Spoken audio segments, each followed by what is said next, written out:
ඔබතුමා හිතන විදිහට සාමාන්‍ය ඔබතුමාගේ නම්බරේ සෙව්වන්තියම සේව් කරලා තියෙන්නේ නැති කොයි විදිහද? සෙව්වන්තිගේ ෆෝන් එක චෙක් කරපු අයගෙන් තමයි අහන්න ඕනේ. මොකද දැන් මට පේන විදිහට ඒ ෆෝන් එක ගොඩාක් අය චෙක් කරන්න හරි ආසාවෙන් බලන් ඉන්නවා. ඉතින් අය චෙක් කරලා කොහොමද සේව් කරලා තියෙන්නේ කියලා බලලා කිව්වොත් හොඳයි. මගේ රාජපක්ෂ.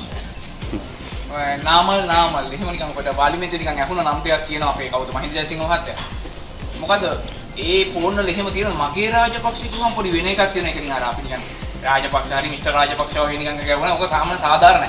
මගේ කිව්වම අර නිකන් හද පතුලෙන්ම ඇවිල්ලා ඒක සේව් කරගෙන කරන්න ඕන හැම දෙයකම සපෝට් එක දෙන බොක්කෙන් සපෝට් එක දෙනවටනේ මගේ රාජපක්ෂ කියලා සාමාන්‍ය. කවුද තාත්තද පුතාද කවුද? නෑ ඉතින් එතුමාට කොහොමත් රාජපක්ෂ නාමල් කියන ඒවා හීනෙනුත් පේනවා. ඒ හින්දා මගේ රාජපක්ෂ මගේ නාමල් කියලා හීනෙන් නැගිටද කියන මන් දන්නේ නෑ. හැබැයි එතුමාම තමයි දන්නේ හීනෙන් මොන රාජපක්ෂවද පේන්නේ කියලා. මේ දවස්වල නාමල්ව පේන බව නම් දැනෙනවා එතුමා කතා කරන විදියෙන්. හැබැයි ඉතින් එතුමාගේ පක්ෂෙත් ඉන්නවා නාමල් කරුණාරත්න කියලා කෙනෙක්. ඒ නාමල්ව දන්නෙත් නෑ. නේද? ඉතින් මොකද හැබැයි ඉතින් මම එක පැත්තකින් සතුටු වෙනවා. මොකද නාමල් නම දැක්ක ගමන් මාව මතක් වෙන එක. මොකද කැබිනට් එකේ නැත්තම් තමන්ගේ අමාත්‍ය මණ්ඩලේ ඉන්න නාමල්ලා අමතක වෙලා විපක්ෂින නාමල්ලා මතක් වෙනවා කියන එකත් ලොකු දෙයක්. සහ ඉතින් ඔය මගේ පණ මගේ ආදරේ මගේ කියලා සාමාන්‍යයෙන් ඉතින් ඔය ගෑල් ළමයි පිරිමි ළමයි මල් කඩන කාලේ නැත්නම් අපේ භාෂාවෙන් මල් කඩනවා කියලා පෙම්බඳින කාලේ තමයි සේව් කරලා තියෙන්නේ. ඉතින් එහෙම නම්බරයක් එයා දැක්කත් දන්නේ නැහැ. සමහර කෙනෙක් ගෑල් ළමයි නම් ළමයි කියලා සේව් කරලා දෙන්න පුළුවන්. අපි එහෙම සාමාන්‍ය ඉස්කෝලේ යන කාලේ අපි ඒ කරපු කාලේ පැන්නනේ. දැන් මම ලිමිනිගේ නම් විතරයි සේව් කරන් ඉන්නේ. අපි දකිනවා මේ ඔබතුමා එහෙම ෂෝට ගහගෙන බාරි දුවනවා වැල්ලේ දඟලනවා බෝල ගහනවා රිස්ක් එකක් නැද්ද? ඉතින් මේ රටේ පුරවැසියාගේ ආරක්ෂාව තහවුරු කරන්න රටේ නායකයාට ජනාධිපතිවරයාට ආණ්ඩුවට වගකීමක් තියෙනවා. ඉතින් අපි දැක්ක අතිගව ජනාධිපතිතුමා ෂෝට ගහගෙන රේල් පාරක් දිගේ ඇවිදිනවා. හැබැයි ආරක්ෂකයෝත් අරගෙන ගියා. මේක හොඳයි. මොකද ජනාධිපතිවරයා ආරක්ෂා වෙන්න ඕනේ. ඒ වගේම තමයි පුරවැසිය ආරක්ෂා කිරීමේ වගකීම ආණ්ඩුවට තියෙනවා. ඒක නාම රාජපක්ෂද තවත් පුරවැසියෙක්ද කියන කාරණේ නෙවෙයි.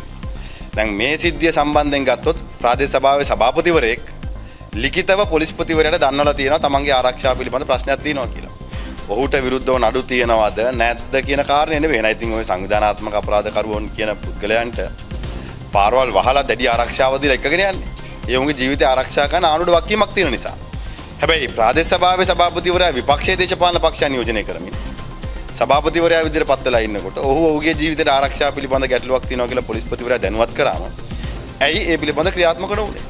ඔය ආකාරයටම තමයි පාස්කුවිද ප්‍රහාරය වෙලාවෙත් බුද්ධ්‍යංශ වාර්තා මගේ හැරි.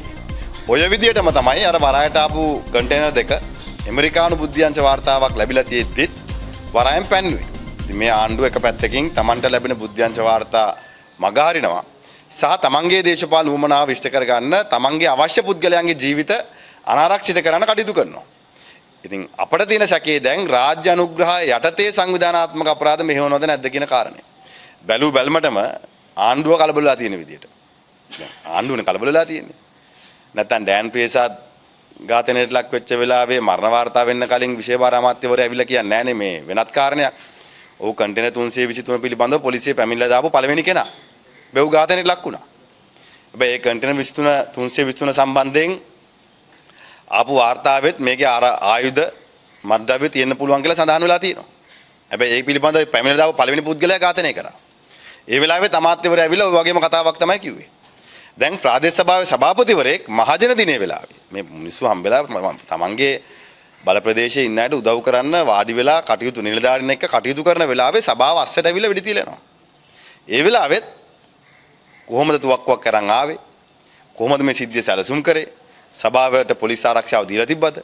ප්‍රාදේශ සභාවේ ආරක්ෂාවක් තිබ්බද? මේ කාරණා හොයන්න කලින් විශේෂ භාර ඇමතිවරයා කලබල වෙලා මේක සංවිධානාත්මක අපරාධ කණ්ඩායමේ ක්‍රියාකාරාපයක් කියලා ක්‍රියාදාමයක් කියලා ඒක වෙන පැත්තකට ලක් කරන්න උත්සාහ කරනවා. ඉතින් මේකේ බැලූ බැල්මට ආණ්ඩුව විසින් පෝෂණය වෙන ආණ්ඩුව විසින් මෙහෙවන ආණ්ඩුව විසින් ආරක්ෂා කරන වගේම ආණ්ඩුවේ දේශපාලන රැකවරණය ගන්න පොලිසියේ ඉන්න නිලධාරීන් වගේම සංවිධානාත්මක අපරාධ කරුවොත් ඉන්නවද නැද්ද කියන සැකේ පහළ වෙනවා. මම ඊයේ පෙරේද කීප දෙනෙක්ගෙන් මේක ඇහුවා. ඔබතුමා සාමාන්‍ය මම උනොස් කියලා මම කියනවා. ඔබතුමා කරන්න ඕන කුළු බිස්නස් උත් කළා. කරන්න ඕන ජඩ වැඩ ගම් සියල්ලමත් කළා මර වැඩ සේරම කළා. අවසාන මොහොතේ මට ආරක්ෂාව දෙන්න කියන එක සාධාරණයිද රජෙන්? මට පොලිස් ආරක්ෂාව දෙන්න කියන එක සාධාරණයිද? ඔය කියන කිසිම පුද්ගලයෙක් අධිකරණයේ වරදකරු වෙලා නැහැ. ඔහුට යම් දඩුවමක් ලැබිලා තියෙනවා නම් අත්හිටු සිර දඬුවමක් ඒ සිර දඬුවම උට ලැබිලා තියෙනවා. හැබැයි අනිත් චෝදනා උට එල්ල වෙලා තියෙනවා. ඉතින් අධිකරණයේ තුලින් වරදකරු වෙලා නැහැ. ඔය තර්කෙම එහෙනම් අනිත් සංවිධානාත්මක අපරාධකරුවන්ටත් ලැබෙන්න ඕනේ. දැන් ඔය කියන විදියට දැන් මේ ආණ්ඩුව කියන විදියට මේ පුද්ගලයා සතුව රහස්‍ය තොරතුරු තියෙනවා නම් ඔහු සංවිධානාත්මක අපරාධකරුවෙක් නම් ඔය කියන විදියට ඔහු දේශපාලන රැකවරණය ගත්තු කෙනෙක් නම් ඔහුගේ ජීවිතය ආරක්ෂා කරලා ඔහුගෙන් තොරතුරු ලබා ගැනීමට ආණ්ඩුවට වගකීමක් තිබ්බා.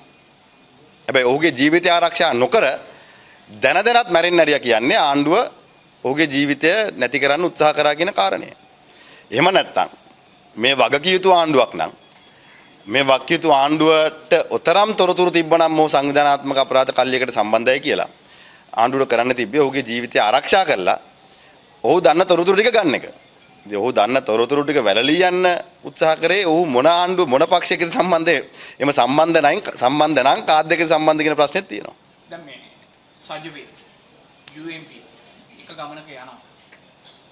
වොහොට්ටුව එහෙම එකක් පේන්නේ නැහැ. ඔය කියන අපි පෞගිය කාලේ එකතු වෙලා කරන එක සමහරට සිහින දකින්න වෙන්න පුළුවන්. එක්කෝ මේක දැන් අපි පොඩ්ඩක් මේක ෆෝම් වෙලා එනවා පොඩ්ඩක් ඉන්න ඒ වගේ අදහසින් කියන්නේ. අර එකතු වීම ඔබතුමාලට බලපෑමක් නැද්ද මේ බැලුවහම? කිසිම බලපෑමක් නැහැ. ඉතින් මම එදත් විශ්වාස කරපු දෙයක් තමයි මම ගිය ජනාධිපතිවරණේ රනිල් වික්‍රමසිංහ ජනාධිපතිවරයාටත් හිටපු සජිත් ප්‍රේමදාස එදා හිටපු අපේක්ෂකතුමාටත් සඳහන් කරේ ඒ දෙන්න එකතු වෙන්න ඕනේ කියන කාරණේ. ඉතින් මම අදත් විශ්වාස කරනවා ඒ දෙන්න එකතු වෙන්න ඕනේ. යාළ වෙන දේශපාලන බලවේගයක් අපි වෙන දේශපාලන බලවේගයක්. අපි දෙගොල්ලෝ එකතු වෙනවා නම් එය දේශපාලන අරමුණකින් නෙවෙයි පොදු ප්‍රතිපත්තිමය කාරණයක් මත එකක වෙන්න ඕනේ. හැබැයි එක්සත් ජාතික පක්ෂයටයි සංවිධාන බලවේගයටයි දේශපාලන කාරණයක් මත එකතු වෙන්න පුළුවන්. ඉතින් මම හිතනවා එයා එකතු වීම රටේ දේශපාලනයට හොඳයි. ඉතින් එහෙම එකතු වුණා කියලා අපිට කිසිම ප්‍රශ්නයක් නැහැ. මොකද අපේ දේශපාලනය අපේ රටේ ජනතාව එක්ක අපේ ප්‍රතිපත්ති විශ්වාස කරන අයත් එක්ක අපි අපේ ගමන යනවා.